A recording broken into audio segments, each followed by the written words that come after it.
Hi everyone, good evening. Let's wait for 1 or 2 minutes for everyone to join in, and then maybe we can start the session.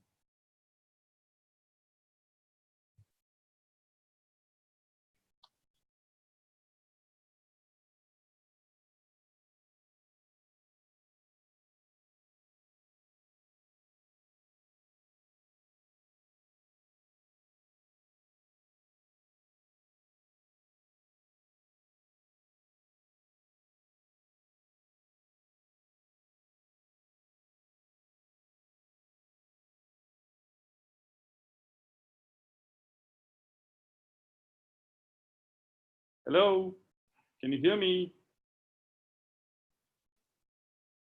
Hi, Professor. Yes, we can hear you, and I think most of the participants have joined already. Okay, so how many And participants are we talking about? yes, so right now the count is 135 participants, Okay, cool. and it's increasing as we speak. Yeah, so do you want to wait for a couple of minutes so that I don't have to repeat myself? Sure, we can wait for a minute and then Yeah, start. makes sense, right? Yeah. Okay, so just 1 second, guys. Let's give it a little bit of time and we shall do it like that.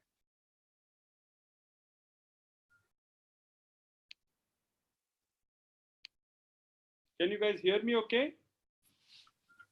Uh, Sir, the voice is slightly unclear. It can be if it can be slightly louder. Okay, all right. Can you hear me all right? Okay. Smriti is saying yes. Anindya is saying it's all okay. Good to hear. Good to hear. Hmm.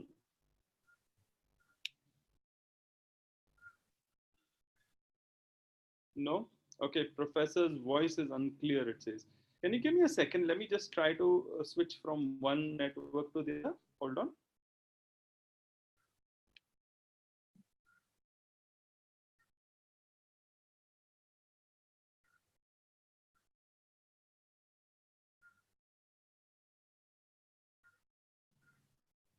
Hi, can you hear me now?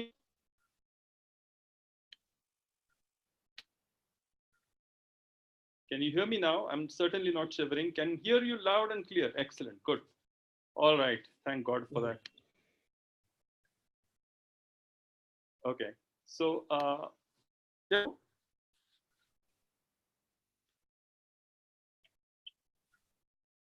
shall we start?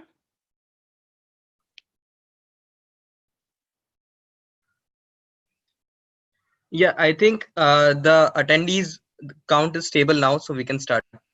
All right. So, hi guys. Hello. Hi. How are you? I hope you can hear me well. Now, what I'm going to do is essentially talk to you about marketing in a digital world today. But marketing in a digital world is something which is a very strange topic and it covers a lot of areas. So, one of the things that I'm going to do is not particularly focus on all the areas, but focus on a few areas, especially those related to media and perhaps those related to a little bit of creativity on a couple of marketing methods which seem to have emerged because of this digital world. Now, at the outset, what I'd like to do is perhaps share a screen which is just a presentation I have developed along with Upgrad. And the presentation is a very interesting one because I normally don't make presentations at all. I believe in conversations, and the conversations are all about getting a very interactive session going. Now, unfortunately, we cannot do that in this medium. So what we will do is I will speak, and I will speak for about 30 to 40 minutes. And once I speak, all the questions that have come to your mind as and how I've gone through this presentation, please raise them with me. And what we could do is essentially make sure that we answer most of them, or at least we can see a pattern across questions and answer that pattern, right? Now, what I'd essentially like to do is, so save all your questions. Don't put them through while I'm talking because I will not be able to answer them. Listen to what I'm saying. Just pay a little attention. So before I start off, I'd like to congratulate all of you for being here. There's an exciting match going on right now, India versus Sri Lanka. Of course, it's not very exciting because we are already through. Thank God for that. I'm speaking from Pune. The last upgrad batch that I took was from London. So it's a change of context for me. As you'll understand, context is all important in digital. Now, first of all, I wanted to make a difference between marketing in a digital world, which is the name of the topic, and digital marketing.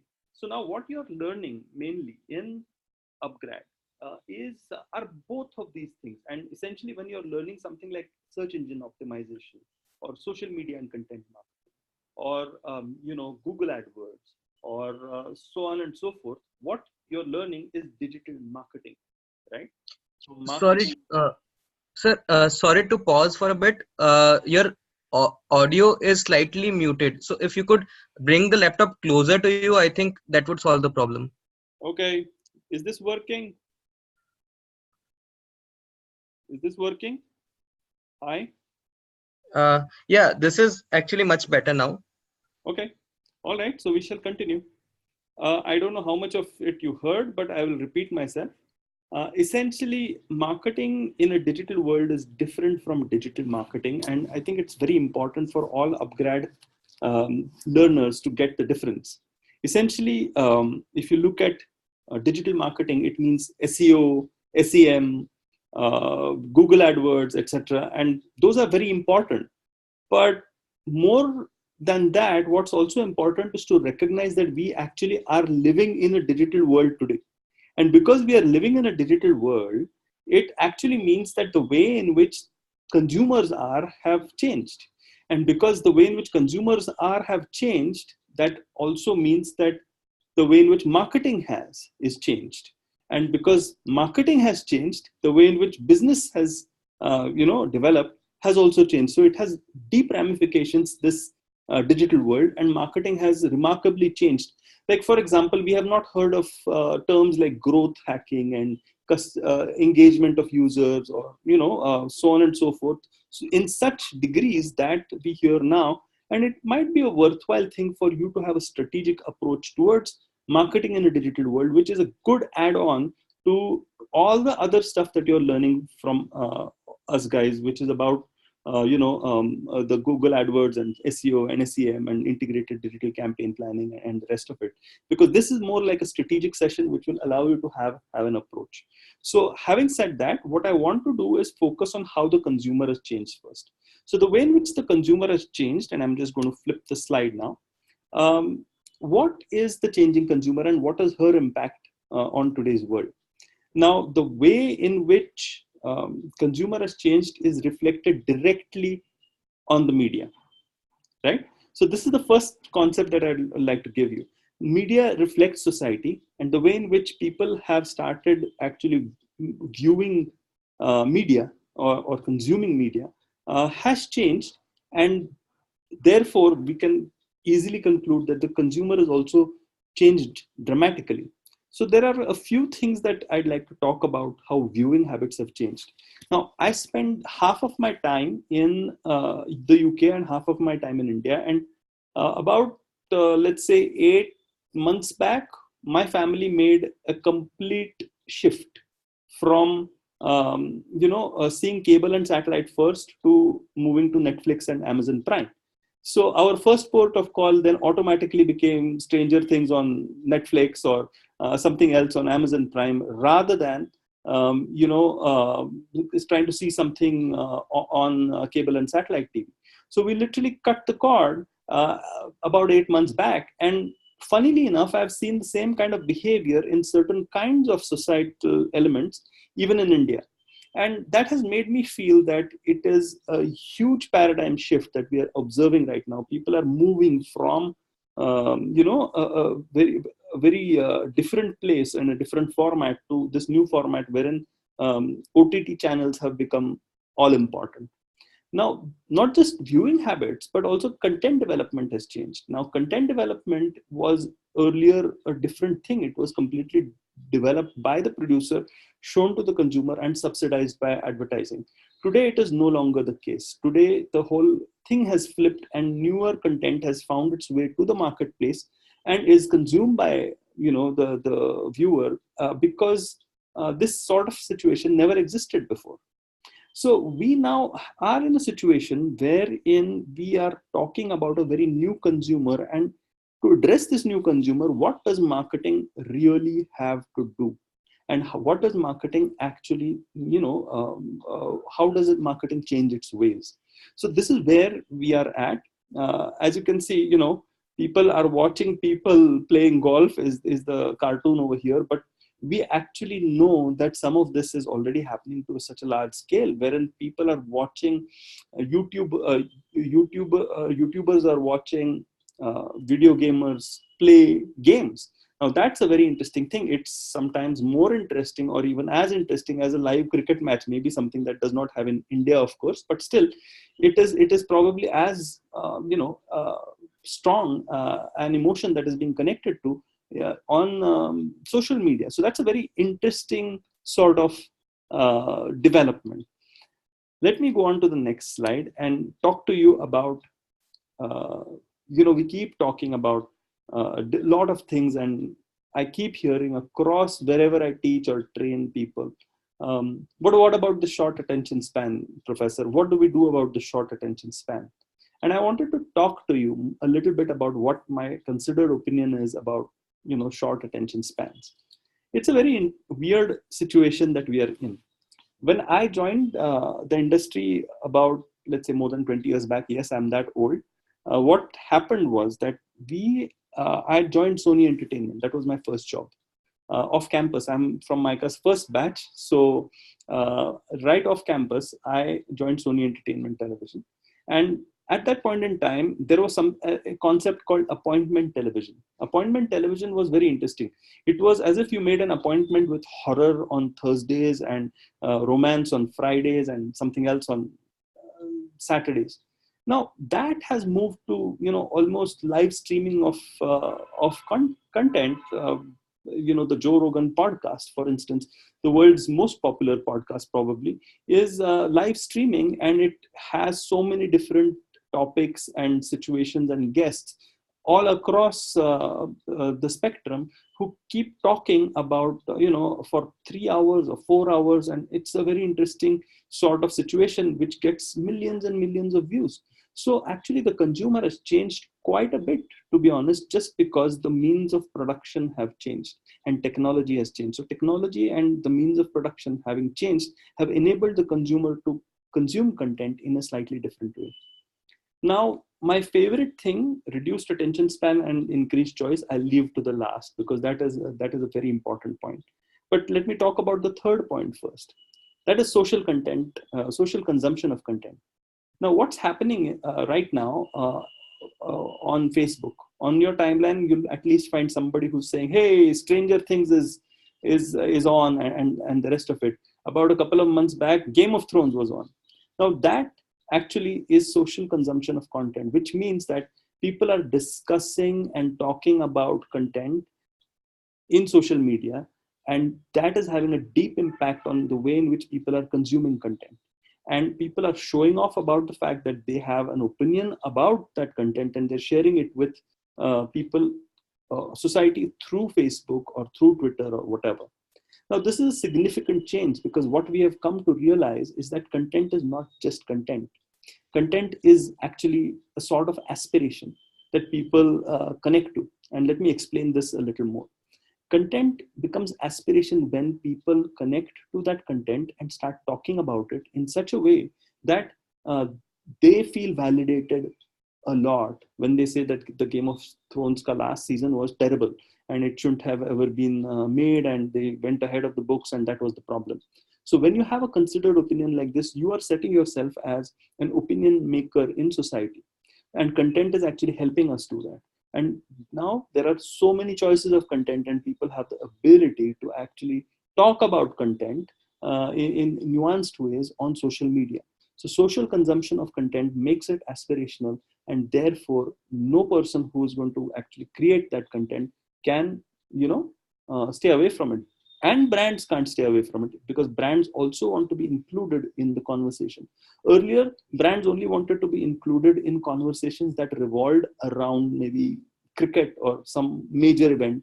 But now, brands are becoming more and more involved in the social consumption of content across all kinds of content, right? Now we are also talking of technological disruption. Now over here, mobile and smart TV are the things that I mentioned, but I would like to add on to it. There is a very good reason why Facebook has bought Oculus Rift, and that is because it has virtual reality. Now that is a sort of a technological disruption which will allow holograms to actually be sent to your living room in a short period of time, and therefore you could have entertainment which is of a very different nature. Now some of you might be thinking that I'm talking only about the X-rated stuff like porn and stuff, but trust me, I'm not. We could be having virtual gaming, we could be having at a much larger scale than what we are having right now because of both augmented as well as virtual reality. So technological disruption is changing the way in which the game is played. Also, at the other end of the spectrum, for the long tail, you are able to understand how Byju's has made a massive difference, how Upgrad is making a massive difference. So many players in education are making a massive difference by ensuring that people can view this content on mobile, their content on mobile. And so can people watch Hotstar on mobile. So you have the ability to actually consume content on mobile, and with a player like Reliance Jio coming into the picture, and with 4G and after that 5G coming into the picture, you have technological disruption of a very large scale that is impacting content. So the device is always on, but the mind is always off. And that is my favorite point, which is reduced attention span and increased choice. Now, is this really true? People keep saying, no, people have short attention span, so that's why we have to make very short videos, and people skip ads on YouTube after 30 seconds and so on and so forth. And we don't know all these so-called millennials, we just don't understand them and the rest of it. But I ask people to take a step back and pause and ask themselves, if that is true, then how do people actually binge watch their favorite content? So on the other hand, I've watched people binge watch their favorite content, and whether that's my favorite currently is Elementary, which is Holmes and Watson in a new avatar on Amazon Prime. But there are so many others which are binge worthy: Stranger Things and House of Cards and so on and so forth. Sacred Games was amazing too. And we are now coming to a place wherein we should recognize that both of these things exist. Shorter attention span also exists, but binge watching also exists. Now, how can you explain this paradox? It actually only points out, see, whenever there is a paradox, what we need to do is take a step back out of the equation and see why both of these things are existing at the same time.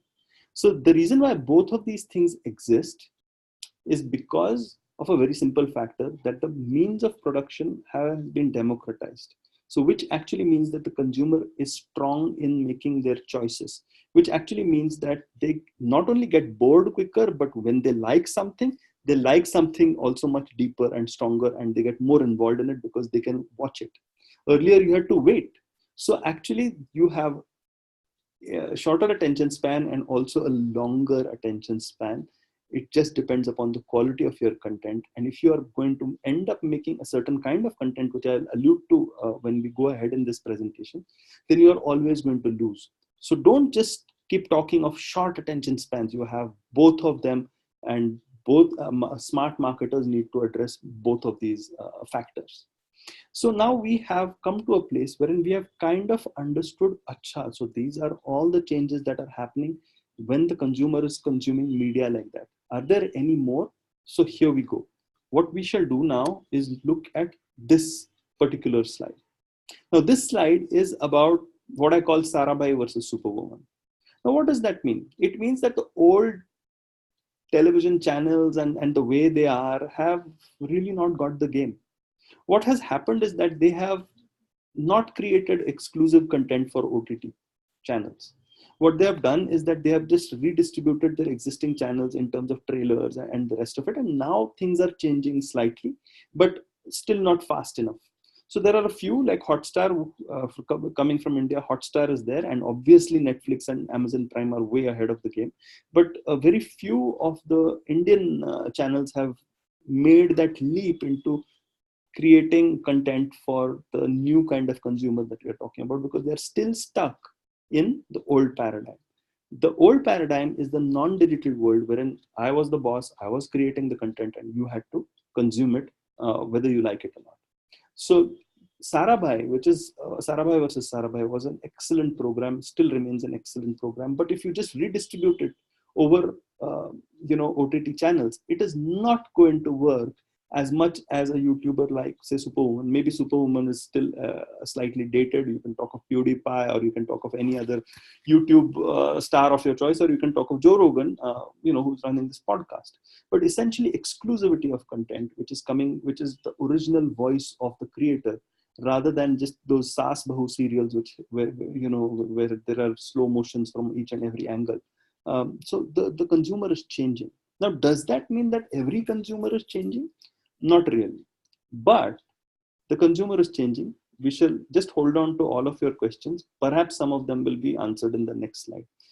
But just to make sure that people understand all the stuff that has been spoken on in this slide, you have not just original versus redistributed content. You also have long form versus short form. What does that mean?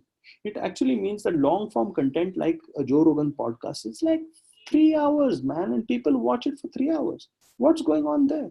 So then you actually understand. So the question that we have to ask is, okay, so what is actually getting disrupted because of this? So the simple answer for podcasts is, okay, radio is getting disrupted because the content is made interesting and it is specific for a certain kind of target group. And what is really happening is long form content, rather than content which is continuously interrupted by advertising, is really holding on, its own. Now, you might argue and say, but what about YouTube? It shows ads and it keeps throwing ads at every possible instance. Yes, you're right, but YouTube has ads which are probably way better targeted towards the people who are consuming those ads, because all the data that you have given Google Bhai and Facebook Behan and Instagram Uncle and the rest of it is clearly making them target you and me and everybody else better. Now, I'm not completely for it or against it. I'm just talking about it as the way in which I see it. But long form versus short form content is a very important factor of the mix. And the last point is it's business model driven. Earlier, the business model was primarily advertising driven. Now, I recently developed a paper along with a co-professor of mine, Dr. Jay Trivedi at MICA.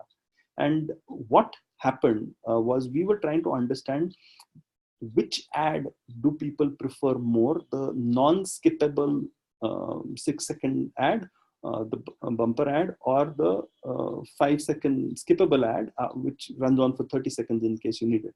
And it was overwhelmingly in the paper. We had obviously a very strong guess about it, but we kind of proved it through evidence that the skippable ad beat the non-skippable ad like by miles. So I was wondering to myself, just 1 second makes a difference to people's opinions about things. Just you can't wait for 1 second and the whole ad finishes. And then actually we realized as we delved deeper into the study that it is not about that 1 second, it is about the illusion of control. With the 30-second ad, I have the illusion of control that I can skip the ad at any point in time. But with this, the 6-second ad, I have no control. And people hate that in today's digital world. Now, this is a very important thing. All these points that I'm making are about media, but they have brand implications. They have brand implications because people are not used to losing control. And these implications are very important, as you'll see. And they actually have an impact on the way in which any brand actually moves through the marketplace. Let me explain that through a couple of, let's say, new marketing methods that have emerged, or rather marketing methods that are making more sense in the digital world. The first one I'd like to talk about is around marketing's growth hacking that we hear, or the way in which actually people are consuming a product or a service in today's digital world. And I'll give you an example about how brands, intelligent brands like Netflix or others are actually dealing with it, and we should talk about it a little. So let me go on to the next slide. So how do you climb Mount Digital? Now let me explain this slide a little first before I go ahead and explain how are different brands doing different things with the slide. I'm going to give you a very overall view. You can go much more in depth if you read Geoffrey Moore's Crossing the Chasm or Malcolm Gladwell's Tipping Point. But essentially what this diagram says is it actually represents the overall product life cycle, which means that there are first people who go on and start buying a product or service are the innovators and early adopters. Then there's the early majority, then there's the late majority, and then there's the laggards. We are all at different points of time for different product categories at different places. Hello, I seem to have lost you. Hello? Yeah, it's continuing. Is it? Okay, I cannot see myself, so I was wondering what's happening. Anyways, doesn't matter. So as long as you can hear, where was I? I was at climbing Mount Digital. I was at the place of the product life cycle and the way in which people are consuming this. So earlier, what used to happen in a non-digital world was the fact that advertising campaigns and marketing campaigns were made for all customers as if they are the same. But now, marketing in the digital world actually means what? It actually means that you treat the innovators and early adopters different from the early majority, late majority, and laggards. Now, we are different people across different spectrum. I may be an early adopter or an innovator for maybe Netflix. You might be for Apple. Somebody else might be for some other product category, books or whatever. So we are all redistributed based upon the product and service, and we all have our favorite things wherein we are the innovators and early adopters, and we always are laggards in some other sectors as end consumers. Now, if you look at the innovators and early adopters, a very good example would be the Star Wars fanboys who used to go and stand in a line for a very long time just to get a ticket when you could have just seen the movie a week later without too many issues. The second issue, or the second example rather, I would like to take is, Apple.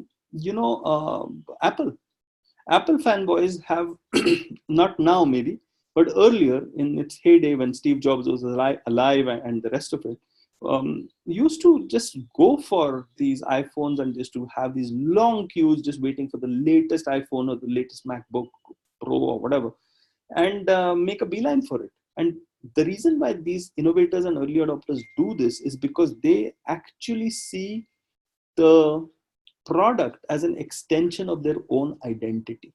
And you know what they do after they get the thing as part of their own identity is that they start talking about it. The word of mouth happens from the innovators and early adopters to the early majority, the late majority, and laggards.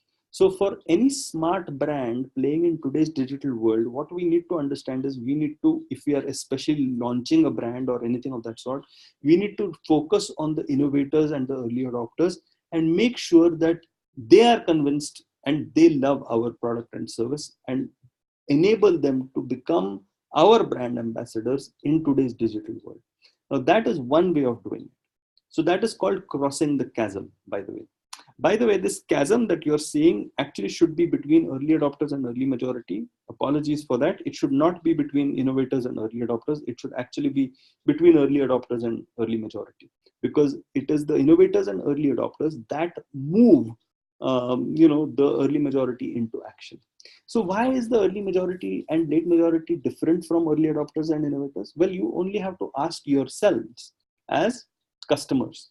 There are times when we are risk averse, and there are times when we jump and just go for it emotionally.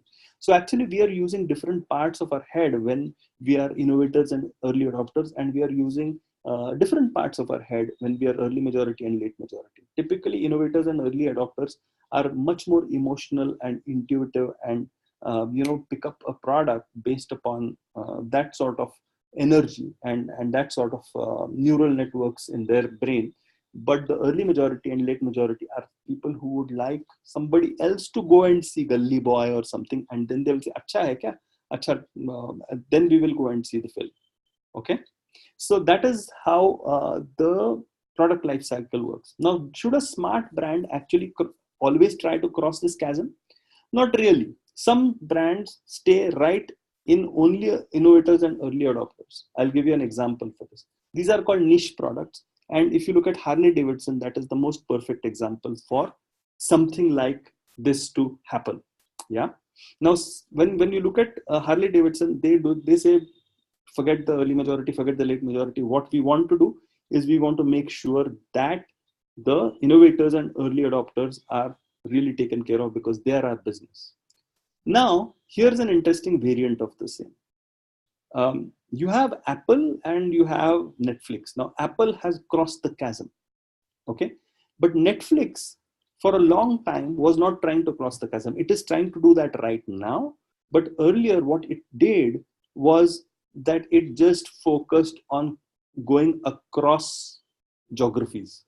So it only focused on innovators and early adopters across, the US, Europe, India, everywhere. And let me give you a real life example of this.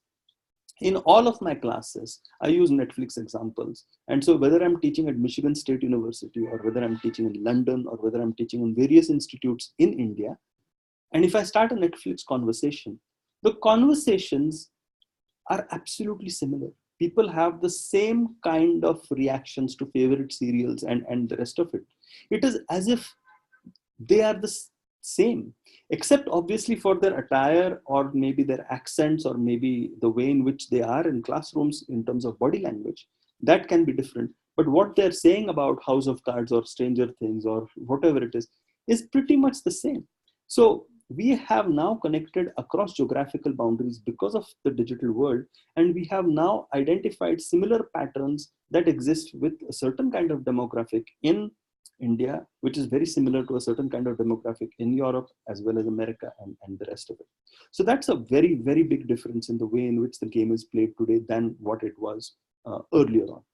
Now, today, Netflix has changed the game. If you see how, say, for examples, I think it started with Sacred Games. The way in which the Sacred Games was promoted was not on digital. It was promoted on hoardings, especially in cities like Mumbai and Pune and Ahmedabad, where I've seen it.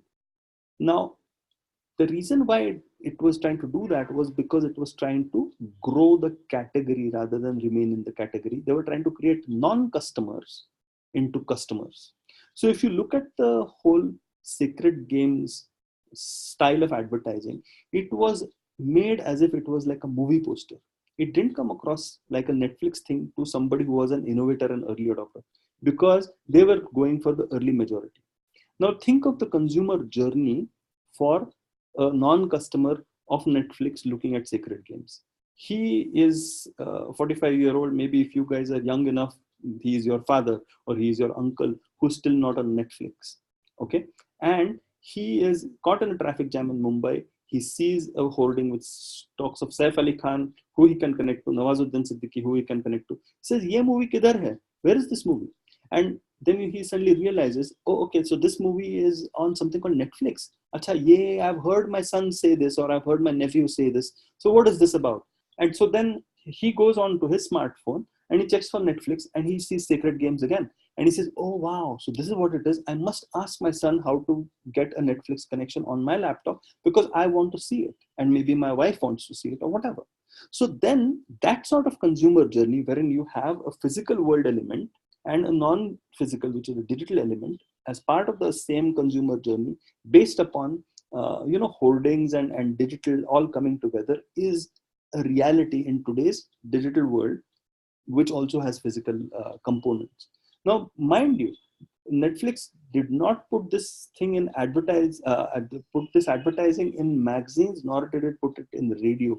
They used hoardings, and because it was a very intelligent understanding of the consumer journey, they wanted to capture people when they were mobile because they had access to the smartphones, and the connect between hoardings and let's say the smartphone was the key marketing differentiator as far as strategy is concerned, right?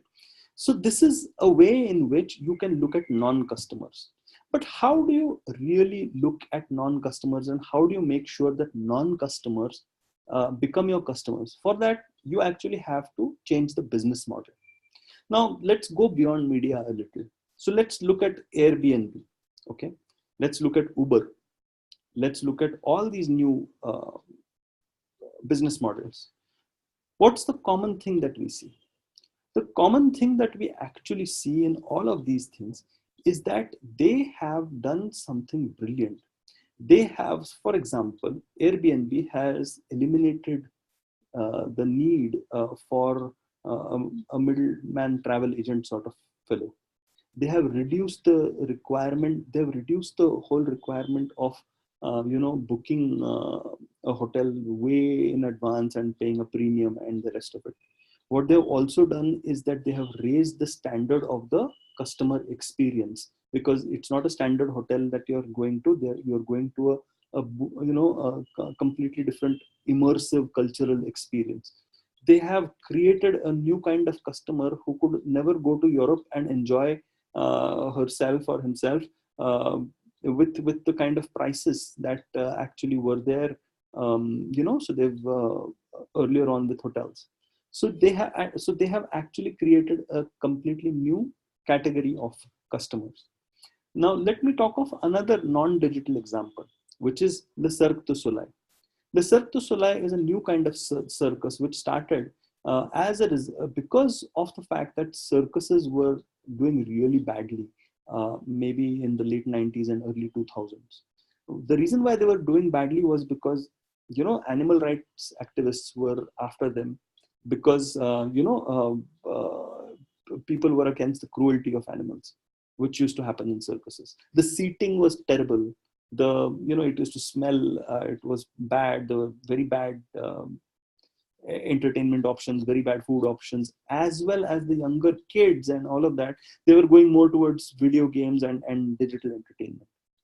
In comes Le Cirque du Soleil, which is a French-Canadian company. And if you haven't seen the Cirque du Soleil show, please, next time it happens in your city or Mumbai or whatever, please go and see it. It's an amazing thing. What Le Cirque du Soleil did was, again, this. It eliminated all animal acts, therefore reduced costs for itself. It actually raised the level of seating within. It raised the whole experience of the thing. Seating was better, food was better, drinks were great, all of that. It also reduced the kind of non-important things like clowns, etc. And it created a theme which was more appealing to adults rather than kids. So they created non-customers. So again, remember the words that I've used in both Airbnb as well as the Le Cirque du Soleil example. Okay, eliminate, raise, reduce. Yeah, and what was the fourth one? It was create. Now this is how you build a new business model and a new product or a new service in today's digital world. This is comes straight off the Blue Ocean Strategy, which is another book that I would like you to read. This is something which is called the 4-action framework. And this can be used to explain a lot of the business models that have come up in the digital era. So this actually allows you to move away from competition, away from the red ocean and into the blue ocean. The red ocean is full of competition. That's why it's bloody. This is blue ocean. That's where Uber comes into. That's where Airbnb comes into. That's where Le Cirque du Soleil comes into, and the rest of it. So what we are actually looking at is, if people can actually use frameworks like this one and the earlier one that I've shown, the By the way, this framework is called the law of diffusion of innovation. The way in which an idea about a service or a product spreads across a product life cycle, and the way in which marketing and the new customer can come together. And this is about developing a product or a service or an offering which is so away from competition because it is doing a lot of new things into and bringing a lot of new things into the game. By the way, this is completely based upon the core blue ocean concept, and the core blue ocean concept is one of value innovation. Earlier, what used to happen in a non-digital era was that people used to say that if you drive values up, costs have to go up. But if you use a framework like this one, then what tends to happen is that your value goes up, but your costs to the company go down.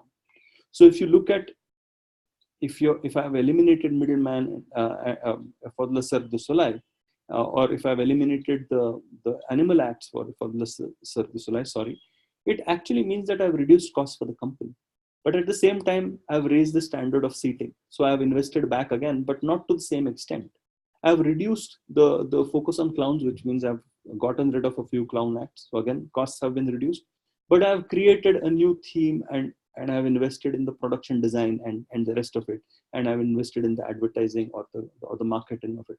So I've invested in the right areas and reduced things from the right areas, which means that the value of the product in the eyes of the customer goes up, but the cost of the product or service in the company's from the company's perspective goes down. Well, that concludes this little rant of mine, this little lecture of mine. This was just to introduce the idea of marketing in a digital world for you by using the example of media. There is much more to it. I'm not saying that I have covered each and every aspect of marketing in a digital world, but this was just to give you an understanding and a new way of perhaps thinking or opening your heads or opening your minds to considering a few new options as to how the new consumer is, or how the new marketing is, and how the new business is. I hope you enjoyed what we went through. Thank you so much. What we can do is also now answer some questions if there are any. Yeah. So, Professor, we have a couple of questions in Q&A session. Yeah. And we have first question from Vineet. What, according to you, is that perfect use case of traditional marketing being better than digital and vice versa? Traditional marketing being better than digital marketing. I think probably in an earlier era, this could have, maybe when digital was just starting, it could have been an answer. But today, I actually think that we need to accept the fact that we are in a digital world. So even if it is marketing which doesn't use any digital channels, okay, it still is marketing in a digital world. So there is no such thing as traditional marketing. That's my answer. All right. And there's one question from Puneet. It would be great to have a few examples of B2B as well. B2B for what? So you mentioned regarding the example related to circus and the example of Netflix. So is there B2B example was there? Yeah, Salesforce. Salesforce is an excellent example for B2B, right? Because Salesforce is actually, used a lot of these principles in actually making, a new business model. They have used the law of diffusion of innovation. Hi, can you not hear? Hi, hello. Yeah, suddenly the audio became very weak. Yeah. Okay. Is this better now? It's still a bit low. Okay, I don't know what I have done to spoil this. It was audible. Some people are saying audible. We can hear. Okay, I'm gonna shout now. All right. Yeah. Right. So Salesforce is a great example. Salesforce is an excellent example of the way in which you can use or these have been used. Right. Somebody else has been asking some questions. I'm just trying to look, guys. I hope that I can answer a lot of these questions. By the way, I do speak a lot about these subjects on my own Instagram handle, which is called The Traveling Professor. Okay. And you can also follow me on LinkedIn, wherein I also post the Traveling Professor's insights into marketing in a digital world. So I'm sure that if I can't answer a question, if you ask me a question on LinkedIn, I will make a video of it and I will put it up. Okay. That's my promise to you. Right. We have a question from Dhitiman that in a country like India where digitalization is still underway, how successful will this digital of marketing be? Like, do we completely ditch the traditional way, or No, what I'm saying is that there is the traditional way was to look at the market as a mass market. Now, I'm not saying that, oh, all advertising has to die or something like that. I'm not remotely suggesting that. But I'm saying that you have to understand that there are smarter ways of marketing and start doing small experiments just to understand what is really working for your brand and your company. Is it the traditional, so-called traditional way of doing things, or is it the new way of doing things? And you will find your own answers.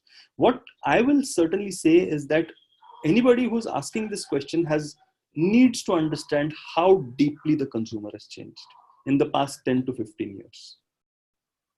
right? Sir, we have a question. Meru Cabs was also radio cabs and was popular. So Yes. what has led to its downfall, whereas Uber on a similar app platform is a global success? Yeah, Meru was, interestingly, it was not asset light. Meru invested in its own cabs at a very wrong time. So essentially, Meru was doing things the old way. What was Uber doing? Uber was actually just a platform. Later on, it invested in some cars of its own and stuff like that. But that was after they made some money and after they gained some traction with the marketplace. So that was one of the reasons why Meru actually it didn't work out. Somebody is not clear with climbing Mount Digital. Climbing Mount Digital is all about crossing the chasm. Okay, it is all about making sure that you target the early adopters and innovators as part of your marketing campaign.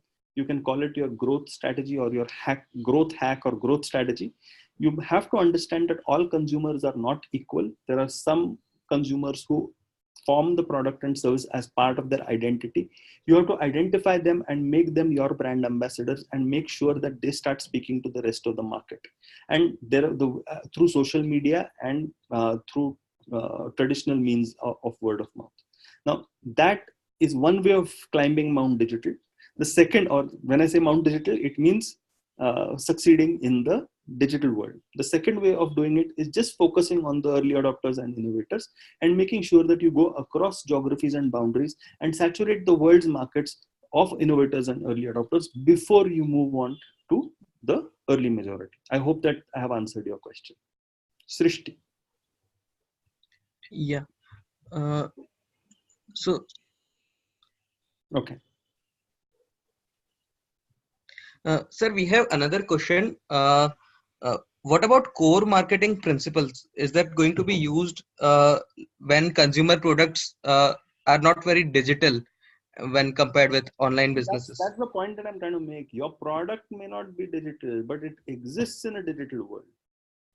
Your product may be little soap, yeah, but it exists in a digital world. You're in a digital world, your consumer has changed because of the impact of the media. Therefore, your marketing also has to change. And your marketing has changed and your business model has to change. Now, which means that traditional marketing methods are okay. I'm not saying ditch them, okay? But they are going to become lesser and lesser in importance across all product categories. Yes. It is not because of digital marketing, it is because of marketing in the digital world. I hope you understand this. Yes, sir.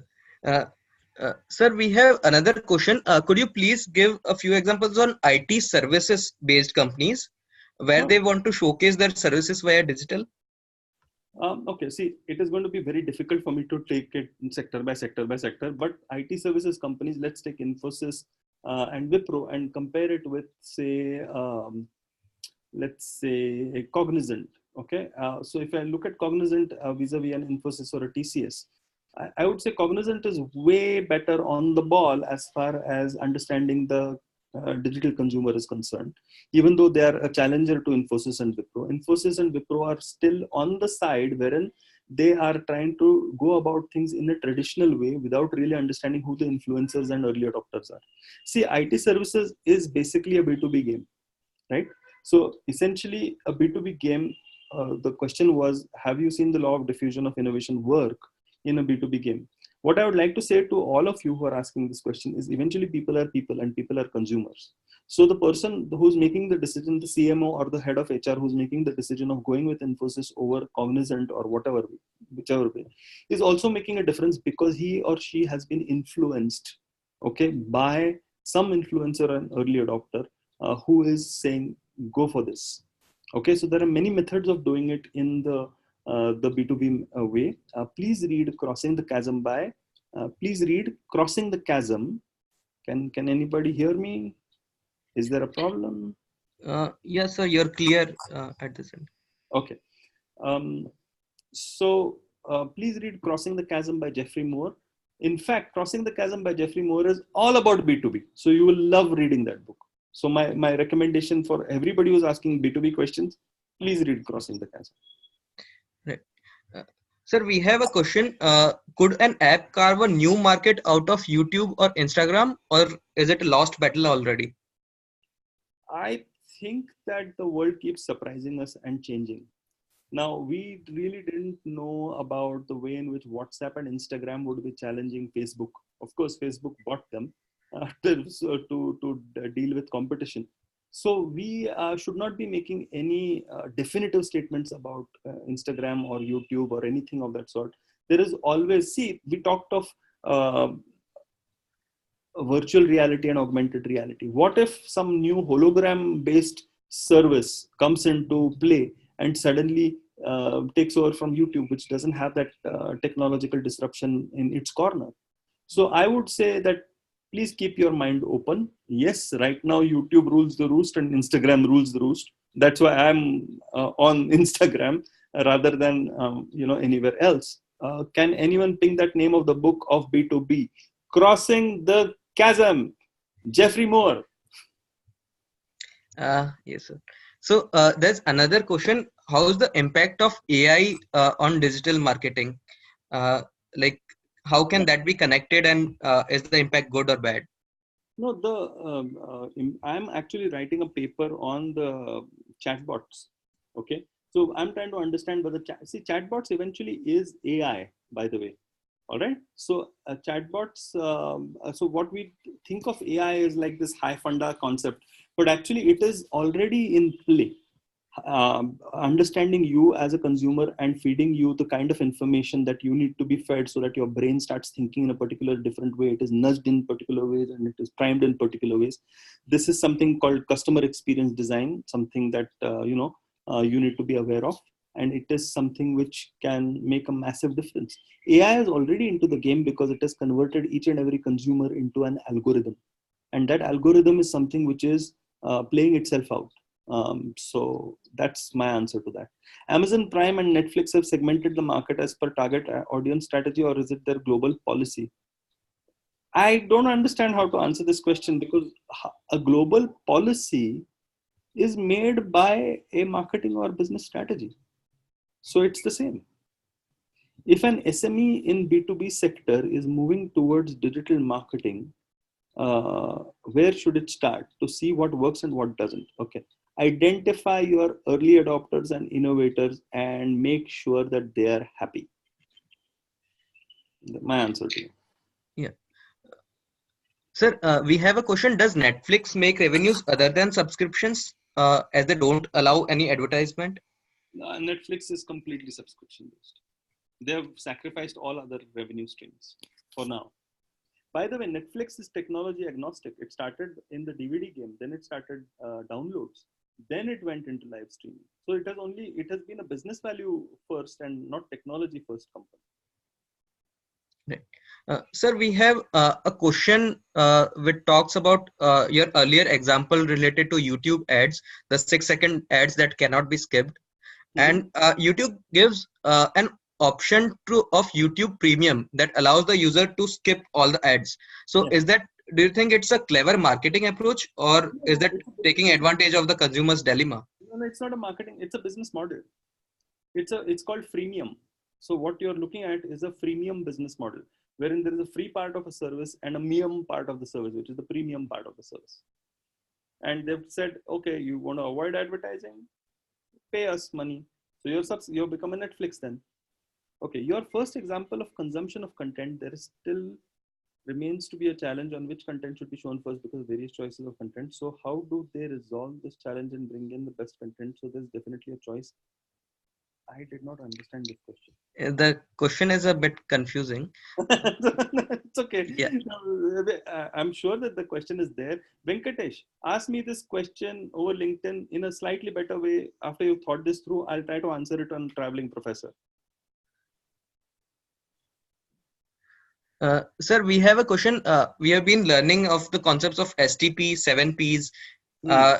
Like in this digital era, how much has it impacted the core marketing thought process? Horribly. All the people who are talking of 7Ps and all, excellent, and those are marketing fundamentals that you need to know, which is why we teach you. But after you, all rules you need to learn first, and then you have to break them, right? I'm here to help you to break them. Yeah, sir.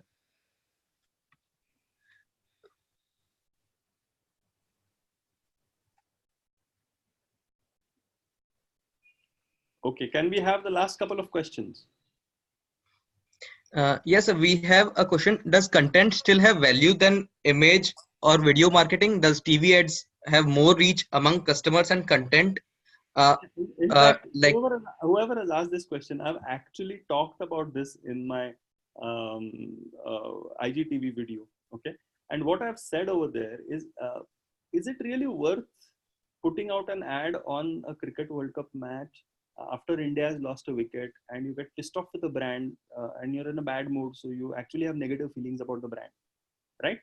Now think about it. A lot of times advertising is not the most efficient and effective way of mass advertising through television is not necessarily the most effective and efficient way of doing it. I'm not saying that it is all bad, okay? Please don't get me wrong. It has its place. But just think about the various ways in which the new consumer is reacting. right. And there's another question. What's the impact of digital in terms of culture? Like, is it making the culture better or worse? Uh, like Yeah, it, it's a good question. I don't know whether it's in the ambit of this discussion, but digital is certainly making the culture better and worse at the same time. At the same time. So it is making it better because it is allowing more and more new business models to come in, cost to reduce, etc., etc., more convenience, all of that. It is making the world more toxic also because people on social media are just showing tribal behavior and therefore fighting like mad with each other. And we've all heard about how political things can happen and elections can be rigged, and how data can be mined, and how you and I can become completely algorithms. So that's the bad part. And interestingly, that's how it is, and we have to accept both the bad and the good parts.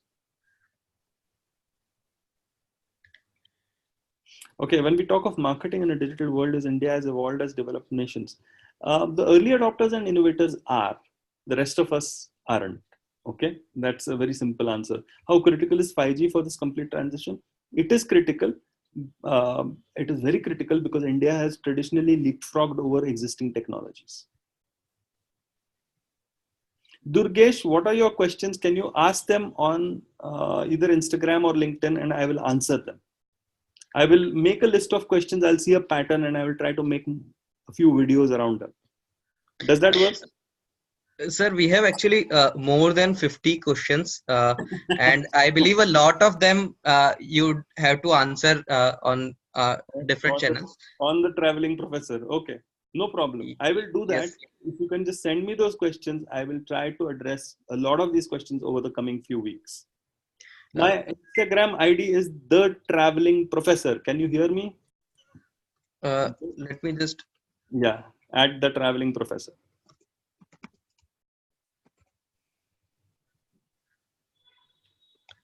So is that correctly typed? Yeah, traveling professor. I'm sure you'll find it. Right. Noted. It's okay. Oh God, people are following. Yeah. So what I'll try to do is I'll try to take a list of all the questions which are posted, because there are Yeah, so many of them, yeah, and we can then try to answer all of these questions offline. yeah, sure. I'll be more than happy. And what I'll do is I'll see a pattern among those questions, because a lot of times those questions have areas, and you actually might get. Are you sharing? Yeah, sure, no Yeah. problem. Don't worry about the PPT and all of that, Venkatesh. Normally, I don't even make PPTs, by the way. I just talk. In fact, next time onwards, I'm not going to use the PPT. Okay. Yeah.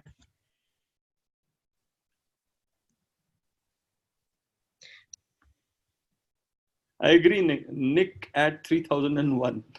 I agree. Yeah, I'm just kidding, Akshaya. In a class, I don't use PPTs. Online, I certainly will use PPTs.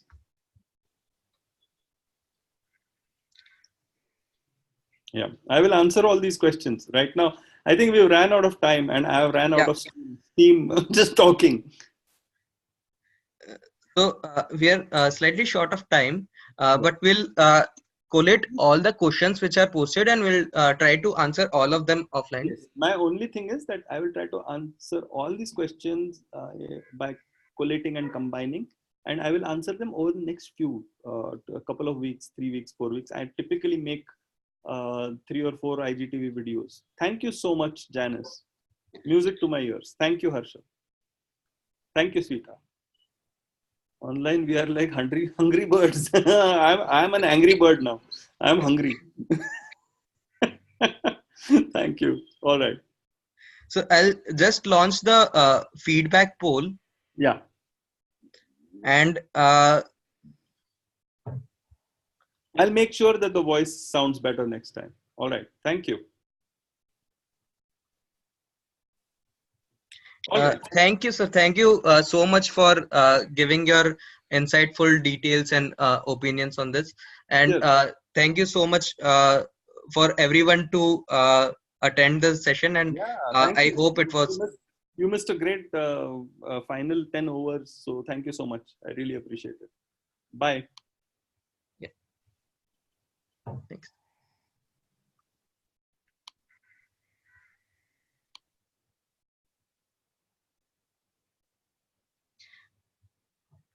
So everyone, if you have any subjective feedback, you can post that in the chat, and we'll collate all the questions that you have asked, those which were not answered, and we will post it and get them answered all offline.